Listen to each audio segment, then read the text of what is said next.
सांगली जिल्हा पलूस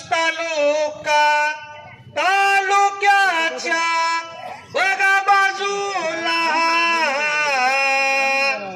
कुंडल गावाला मयप्पा बिरदेव गादीला कुंडल गावाला मयप्पा बिरदेव गादीला 21 नोव्हेंबर दिवस उगवला आनंद झाला गावडे कुळीला वारस झाला गावडे कुळीला संपत भाऊजींचा आज वाढदिवस आला संपत भाऊजींचा आज वाढदिवस आला वाढदिवसाच्या शुभेच्छा देतो मी ढोल ताळाच्या बघा हो गजरात उदंड आयुष्य लावून दे भाऊजींना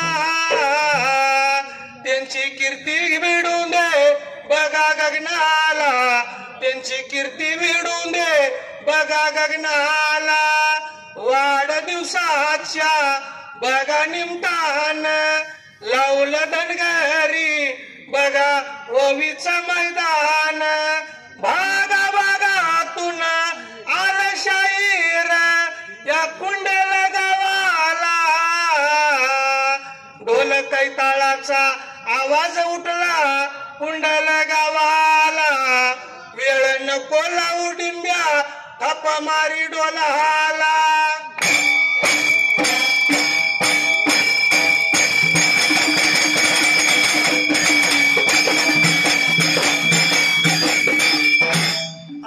सुंबरान मांडल राम विजय ग्रंथाला 11व्या अध्याया 75 पानाला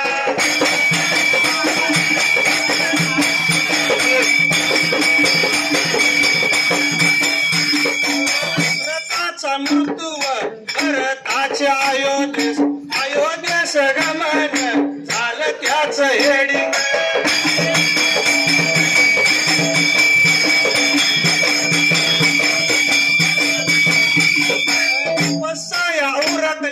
नंतर श्रीराम वर तर गेले त्यांनी आपला जाणवीचा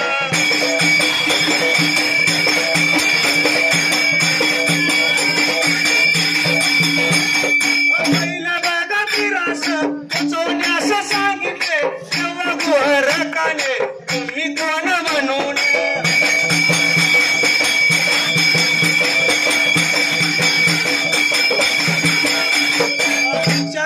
असताना श्री भगा रामानी दशरथाचा मुलगाया राम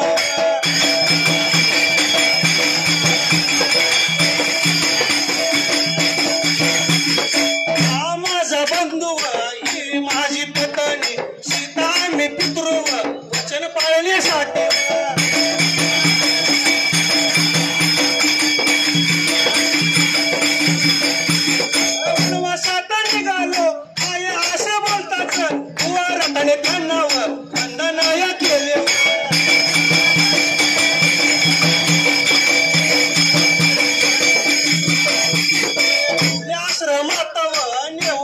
तुझ्या बघा केली कंदमुळे यांचा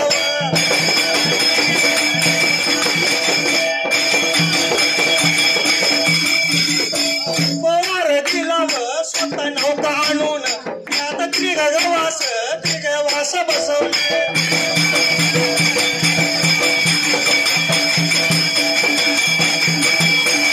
स्वतः नौका हळू लागला निघताना पेंडी सुमंता या प्रधानास निरोपाया दिला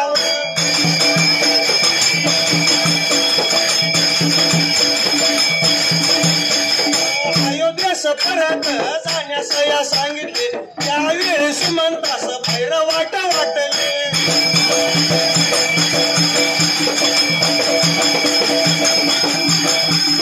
त्याच्या डोळ्यातून या गळा अश्रू धारा वाहू लागले श्री भगा रामाने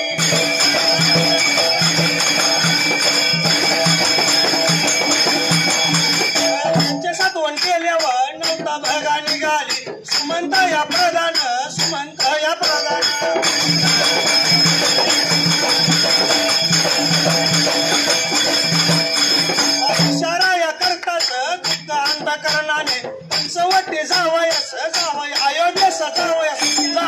वनवास निघाले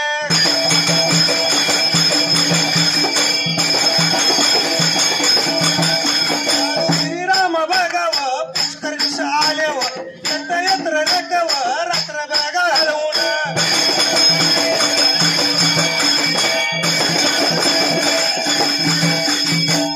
गाण्यासाठी अध्याय 11 पान नंबर 75 हेडिंग आहे दशरथाचा मृत्यू व्रताचे अयोध्येस गमन हेडिंग पूर्ण झालंय. पुढल्या बाजूला सुरुवात कशी हसायला तपस्या उरकल्यानंतर श्रीराम घोराकडे गेले.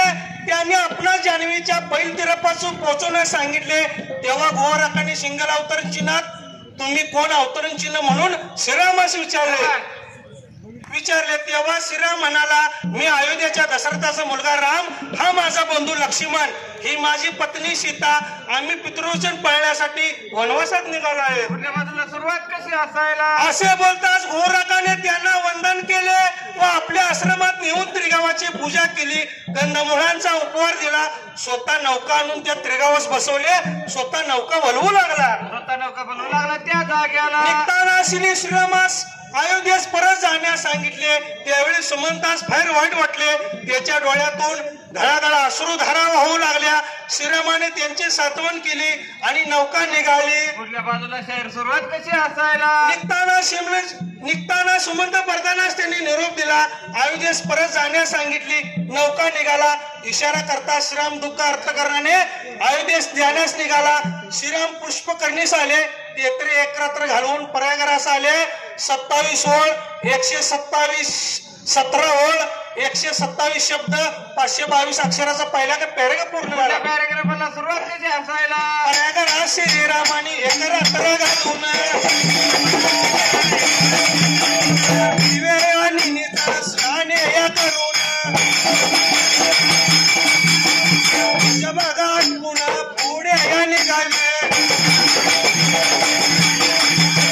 पान संपून सातर पानाला नावा भार या ऋषींचा श्रम लागला. आणि बघा त्रिगावातले स्वागत केल्यावर तर शितीवटीस आल्यावर ते बघा श्रीरामाने मनोभावे नमस्कार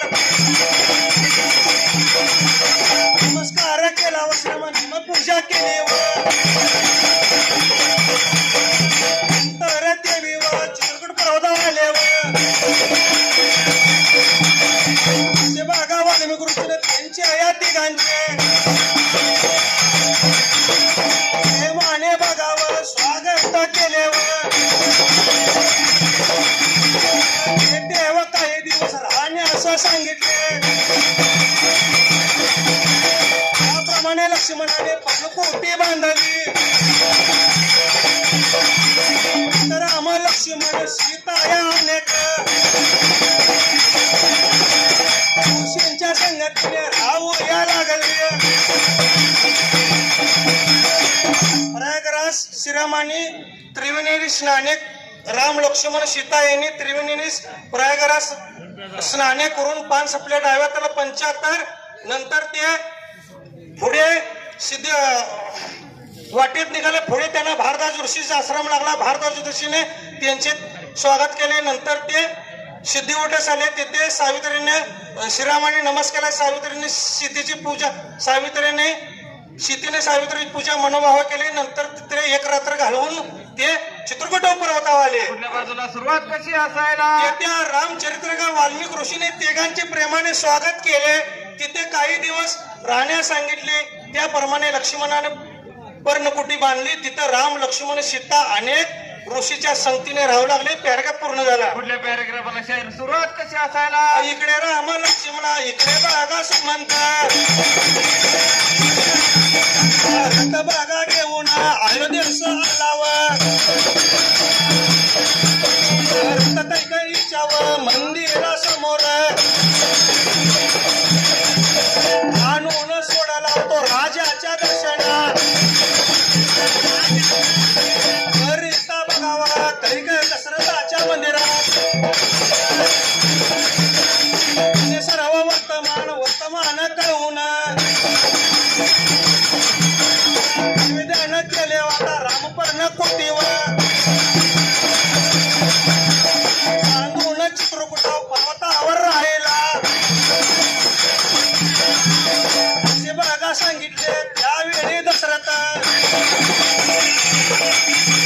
राजा बघा शोकात बुडाला त्याच्या दुःखास मारावर राहिला नाही बघा त्यांनी बघा राहिला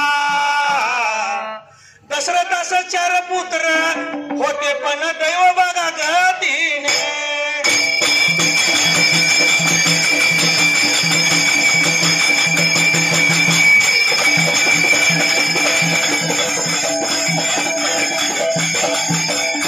आणि बघा तथाक्षे म्हणून रामावर आणि बघा सोडला दशरथ राजास पुत्र होते पण दैवगतीमुळे बघा पुत्र जवळ नव्हता या पदानाने आपली मांडीवर उषा दिली व श्रावणाच्या माथ्यावर माथ्या पित्याचा शाप या बघावा बघा ठरला पॅरेग्राफ संपला 10व्या ताला 75 पानाला इकडे सुमंत रथ घेऊन अयोध्येस आला पुढल्या बाजूला सुरुवात कशी असायला रथ कैकेयीच्या मंदिरासमोर आणून सोडला व तो राजाच्या दर्शनाकरता दशरथाच्या महालात गेला त्याने सर्व वर्तमान कळवून निवेदन केले पुढल्या बाजूला शाहीर सुरुवात कशी असायला आता राम पर्णकुटी बांधून चित्रकूटावर पर्वतावर राहिला आहे असे बोलताच दशरथ राजाच्या दुःखावर पाराच राहिला नाही तो शोकात बुडाला त्यांनी शिंगलवतरणेच्या तथाक्षिणी सोल्पराम राम सोल्पराम म्हणत प्राण सोडला पुढल्या बाजूला सुरुवात कशी असायला दशरथ राजा 4 पुत्र होते पण दैव गतीमुळे बर का एक पुत्रही जवळ नव्हता सुमंत प्रधानाने आपली मांडी त्याच्या उसळ दिली श्रावणाच्या रोध व माते पित्याचा शाप खरा ठरला पॅरेग्राफ पूर्ण झाला पुढल्या पॅरेग्राफाला सुरुवात कशी असायला यावेळी बघा सर्व अयोध्या नगरी दुःखात या बुडाली कौशल्या सुमित्रा दशरथाच्या वर इतर या 700 बघा राण्याने अपार या शोक बघा केलावा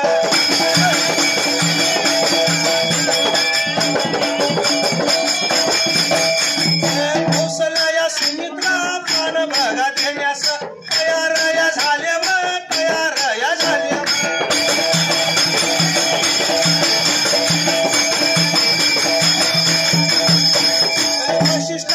ऋषीने सर्वांचे या सांत्वना या करुण सांत्वना या करुण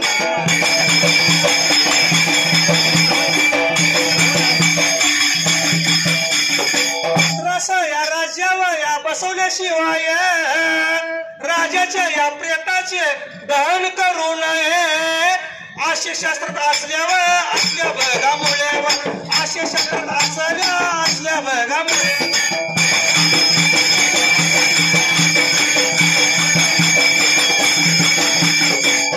बघा सुमंता या प्रधानास बोलवून सांगितले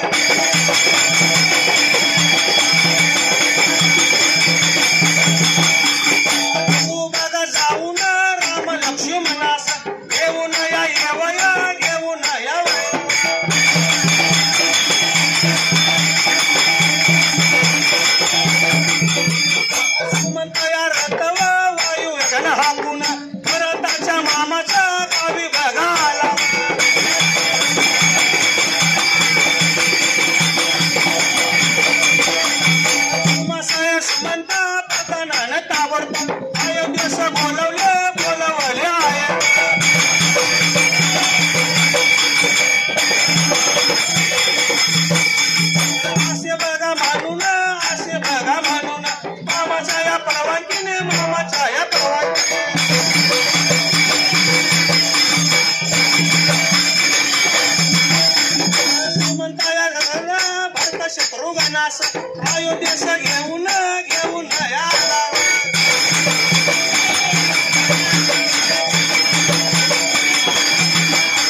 76 पानाला यावेळी अयोध्या नगरी सर्व दुःखात बुडाली. पुढल्या बाजूला सुरुवात कशी असायला कैकया सुमित्रा कौशल्या सुमित्रा बर का या राणीने अपार शोक केला.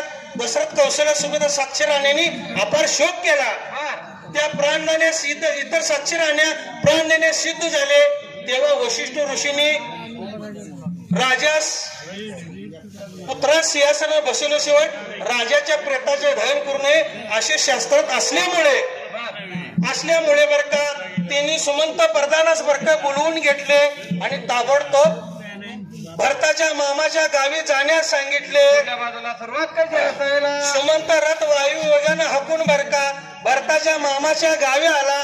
तुम्हाला ताबडतोब सुमंत प्रधाना अयोध्येस बोलवलं आहे त्यावेळेला असे सांगून बर का मामाच्या परवानगीने बर का घेऊन अयोध्येस आला. एवढे आता बघावं एवढे आता बघावं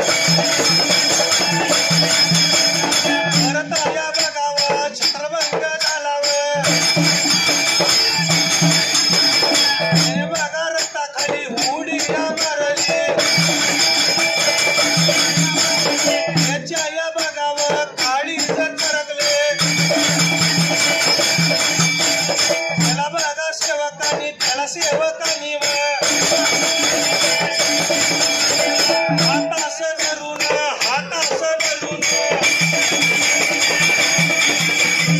भरताच्या प्रेतावर भरताजवळ नेलेवर तेव्हा या भरत म्हणाला रामराया माझा खोटी दिसत नाही काळी सरकले तो काही करायसावर औषधी येऊ लागला औषधी येऊ लागला भांडाळणे तुम्ही राक्षसी नाहीस थोड्याच वेळेला असे मनात रक्ताखाली उडी टाकली छत्रभंग झालावर त्याचे काळी सरकले त्याचे काळी सरकले सेवकांनी केला व प्रेताला जवळ भरताच्या प्रेतावर प्रेताजवळ नेल्यावर तेव्हा भरत म्हणाला वशिष्ठ असा म्हणाला रामचंद्र माझा कुठे दिसत नाही वशिष्ठाने त्याचे सांत्वन केल्यावर कपाळ हात धरून मारूया लागला वशिष्ठाने त्याच्यावर सांत्वन केल्यावर यावेळी दशरथ राजा यावेळी भरताने रथाखाली उडी टाकली तो छत्रभंग झाला त्याचे काळीच सरकले. बाजूला तो आक्रोशाने गडाबडा लोळू लागला. सेवकाने त्याच्या हातास धरून बर का दशरथाच्या प्रेताजवळ नेले. पुढल्या बाजूला सुरुवात कशी असायला त्यावेळी भरत लागला म्हणायला माझा मोठा बंधू बर का राम कुठं दिसत नाही त्यावेळेला. पुढल्या बाजूला सुरुवात कशी तेव्हा असायला वशिष्ठ ऋषीने त्याचे सांत्वन केले बर का आणि लागले म्हणायला काही करून त्याचे सांत्वन केले आणि काय लागले बोलायला लागले बोलाय त्या जाग्याला एवढ्याच